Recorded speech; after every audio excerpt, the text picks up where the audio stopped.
God, this cereal sucks. Hello, my name is Chaos, registered wife beater here, and are you feeling stressed? Have you ever felt like becoming a kung fu killing machine? Have you ever felt the urge to mow down dozens upon dozens of innocent lives as they desperately try to cling on to their feeble existence? How'd you even get in my house? Then Sleeping Dogs is the game for you. This product will surely cure you of your pathetic existence. And just listen to what our amazing customers have to say about our product. Ah yes, after playing Sleeping Dogs, it really brought me and my loving wife together. I can definitely say we respect each other more now. Order your copy of Sleeping Dogs today and we'll personally suck your... Ah, finally, what a stupid ad. Like I was saying, if you haven't already played Sleeping Dogs, you are doing yourself some real injustice. If I could describe Sleeping Dogs to you in 5 words, it would be over-the-top crazy fun. One minute you'll find yourself running away from the police, then another minute you'll find yourself jumping between cars to reach another car, then for some reason you find yourself driving on the sidewalk killing dozens of people, then you realize you did all this while listening to classical music.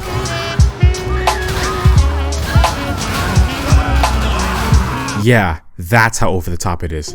It's been 8 years since Sleeping Dogs released, and I somehow never got tired of playing this game. From battling the thugs in the streets of Hong Kong to exploring how beautiful this game looks. Not to mention its surprisingly well-crafted story. So let's talk about that first. You play as Wei Shen, and you're in a secret drug deal until suddenly things go downhill very quickly, when this walking heart attack decides to slice up this random bystander. And who would have guessed, the police show up, and now it's time for you to skedaddle out of there. And after, I shit you not, murdering about 20 people. Yeah, they're dead. You shove out some more old ladies and juke out some more cops, and they still catch you. You're taken to the interrogation room, and it's here where we find out that Wei Shen is actually an undercover cop, and is tasked with infiltrating a pretty scary gang called the Sun On Yi, who are currently in a gang war with this guy called Dog Eyes. And you can instantly tell that he's the bad guy because he's wearing a fedora. And we all know people who wear fedoras are kinda... As you progress through the prologue, you beat up a couple of thugs and track down some snitch, all so that you can prove yourself to Winston and not be suspected as a spy. And the game wastes no time telling you that there might be a fate worse than death if you're found out. Now Wei Shen has to deal with the stress of keeping 2 killer gangs in check, while also questioning his faith in the actions of the law. If that explanation sounded kinda weak, it's because this game's story is absolutely golden, and there are some things that just can't be spoiled. So throughout this review, I'll try to spoil as little as possible.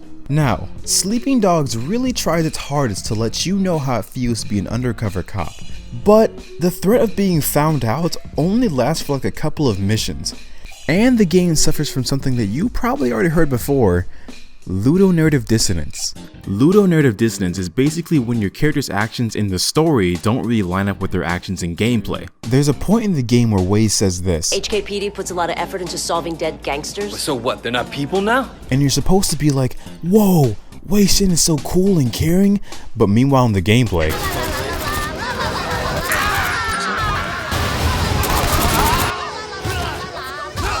psychopath, baby. Yeah, and that part really disconnects you from Wei, especially when right before that scene I came from a killing spree butt naked. But you could say, but Chaos, the open world is not canon to the story. Okay then, this is the story. But that's fine, I get it. He's an undercover cop, the rules are different. Alright Ray, you do you buddy, okay? Alright, gameplay reasons aside, Wei Shen, I fucking love this dude. Wei was born in the streets of Hong Kong, and after losing his sister to the Fedora Man, his mother moved him to the States to live a better life. After returning to the place he was born, now as an undercover cop, this puts him at a serious risk, cause now if he slips up he'll end up like my last YouTube channel. What's really interesting about Wei is that he puts his feelings before his job. His main objective was just to gain information from these thugs, but in the end he sees them as actual people. He starts connecting with them and starts forming a genuine bond, especially Jackie Mar, as they both share this sibling type relationship. Anyway, the game puts Wei through some tense ass situations and does an amazing job showing how fucked he feels at times, as he wakes up from his nightmares and has a complete mental breakdown to his associates. And not to mention this game's stellar voice acting. Will Yun Lee, you absolute mad lad. But in some cutscenes, it always sounds like you're trying to smooth talk the ladies. I kind of guessed. What can I do for you? I can give you a ride. I mean, it'll be easier than explaining where it is. For Amy. Either one is fine. Oh, nice to meet you, Amy. Simp. I'm Wei. Simp, stop. I thought it was Stop being a simp. But hey, maybe that's just me. Right when you're finished with the first couple of missions, you are thrusted into the world of Hong Kong. This is where I spent my first 30 minutes of the game, just driving around and taking in the absolutely stunning environments this game has to offer. And you guys already know I love me some good video game music. So when I first heard this song on the radio during my first ever playthrough, I knew this was gonna be something great.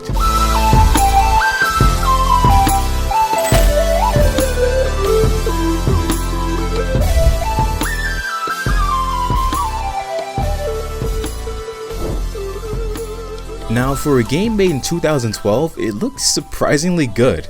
The landscapes, the mountains in the distance, especially those rainy days, god damn. Obviously there are going to be some questionable things, but hey, it's a PS3. Chaos, what do you mean good graphics? Do you see these NPCs? They actually look like they came straight out of a PS1 game. Didn't I shoot you already? Nah man, you clearly missed me. Okay, whatever. But yeah, some of these NPCs do look kinda... ugh. Yeah, I always thought it looked kinda weird when an NPC would stand right next to Wei. Like look at this, it just looks weird. Die, you low poly demon. But hey, at least the food looks... Yeah.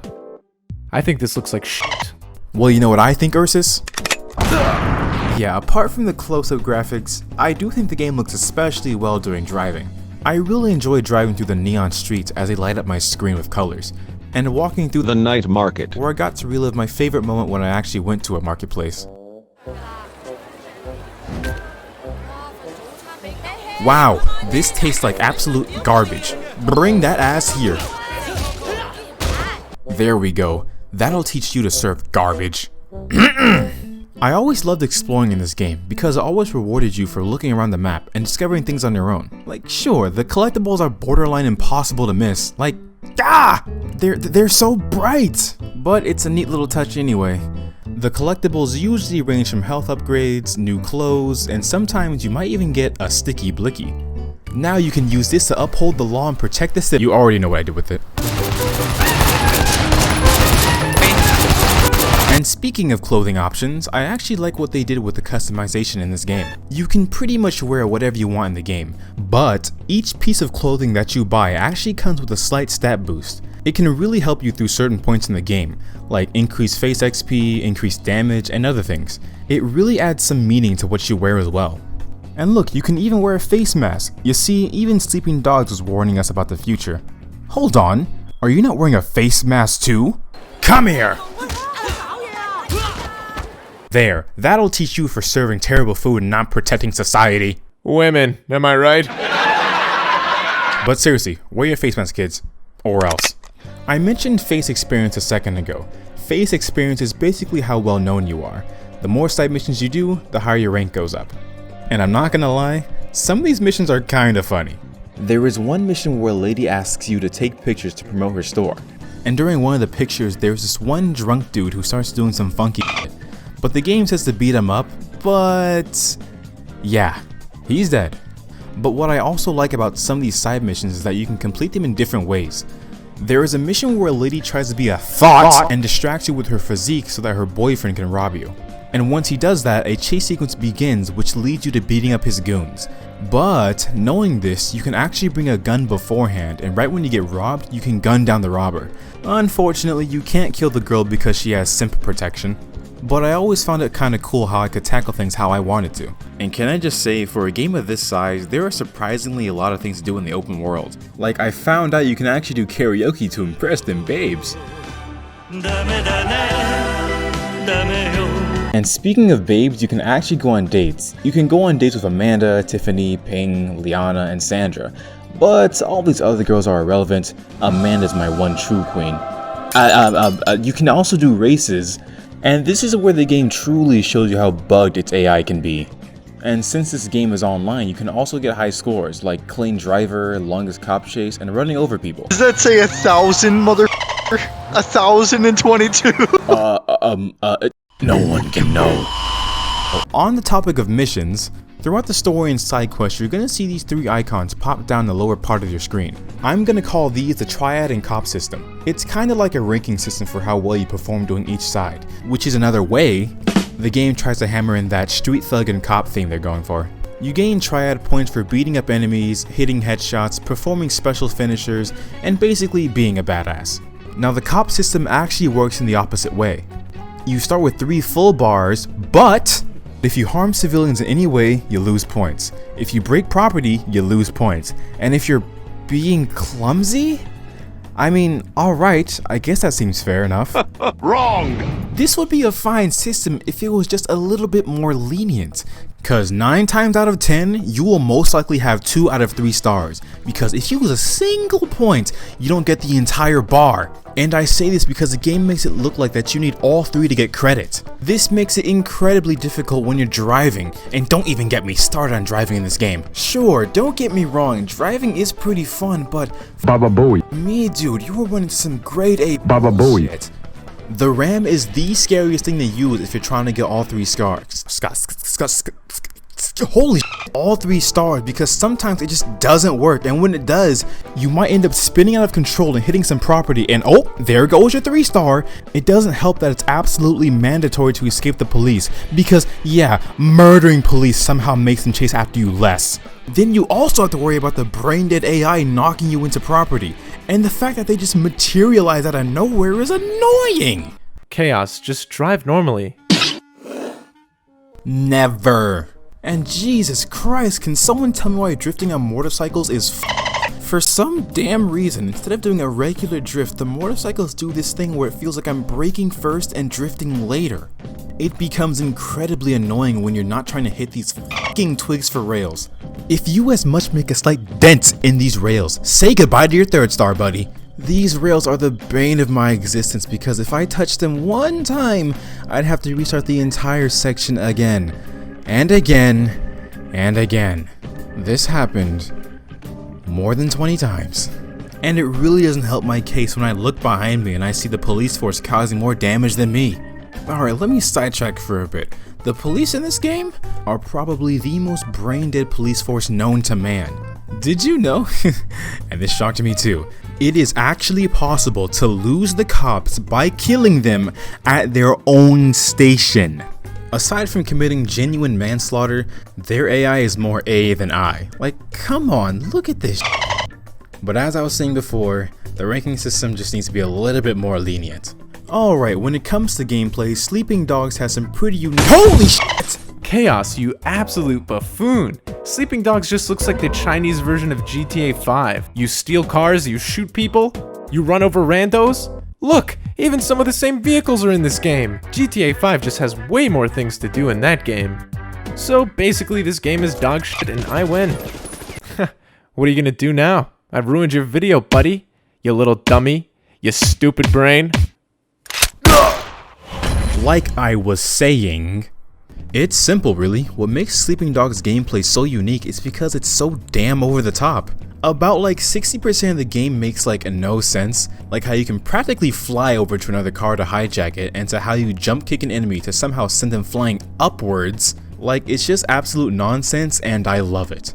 Among other things, Sleeping Dogs really puts its emphasis on hand-to-hand combat, which is by far the best thing about this game.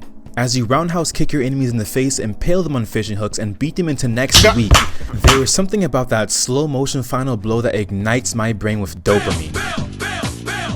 There are surprisingly a ton of combos, and although you really don't need them to beat the game, they certainly do come in handy in some areas. You can unlock new moves by finding these impossible to miss jade stones. There are even some combos that I'm just now finding out as well. Did you know you can roundhouse kick someone off the wall? I was blown back when I found that shit out.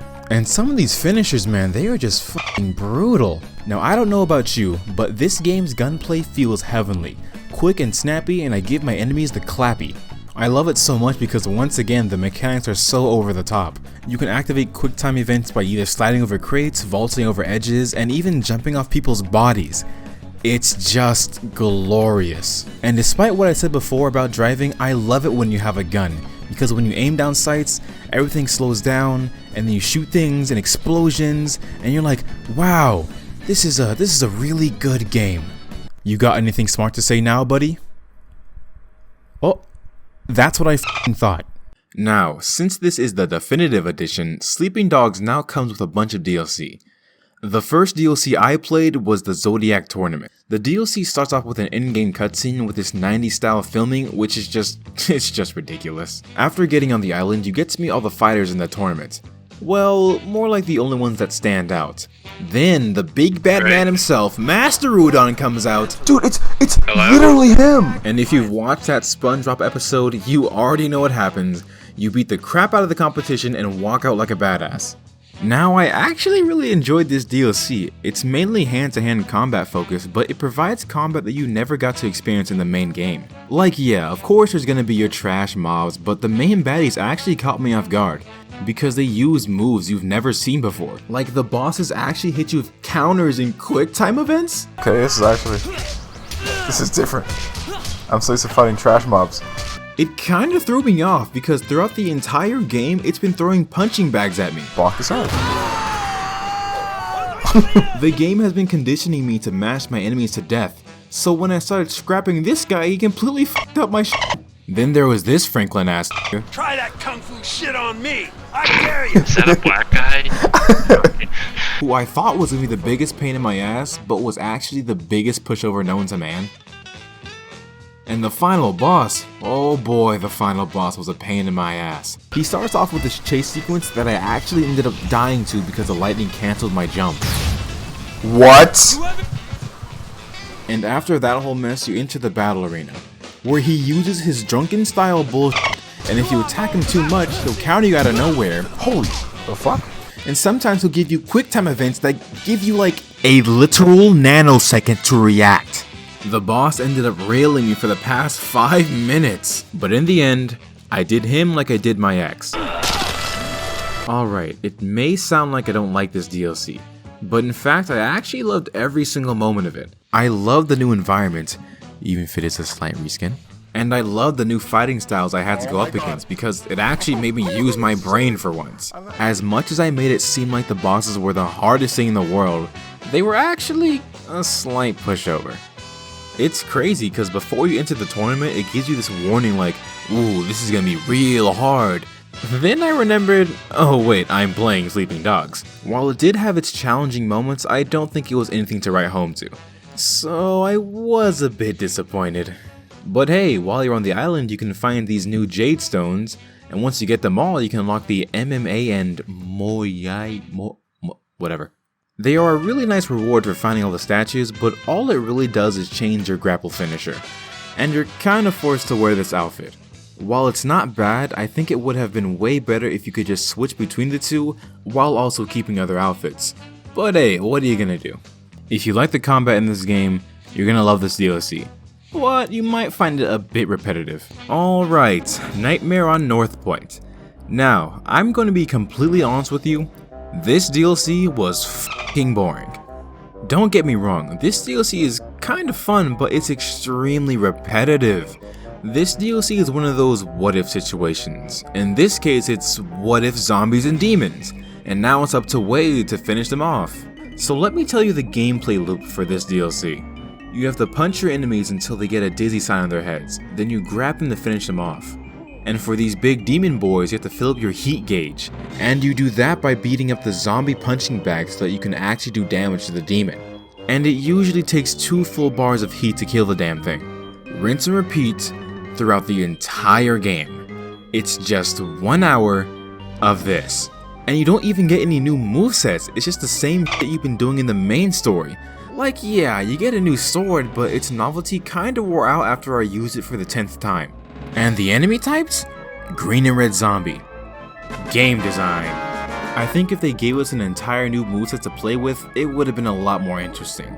And the DLC story was just an excuse to bring back the main villains. And like, they don't even get anything new, they're just the same guys. They're a complete pushover. I literally killed this guy in like 5 seconds. Also, when you're just existing, cars will just randomly explode. At first I thought this was a scripted events, but then I realized this is just shit that just happens in the world randomly. I mean, okay, it was kinda funny, but overall this DLC was kinda bunk, bro. So yeah, that's Sleeping Dogs. This game has been out for quite some time now, and it genuinely astounded me how underrated this game is. But I'm pretty sure we all know why. Once again, another good game shadowed by a bigger franchise. So if you ever plan on getting Sleeping Dogs on sale or just buying it now, I would highly recommend it. This game is an absolute blast to play through. Yeah, I think... How the fuck are you not dead? I shot you like 7 different times! I guess you could say you've been sleeping on your dog shit aim. Oh god.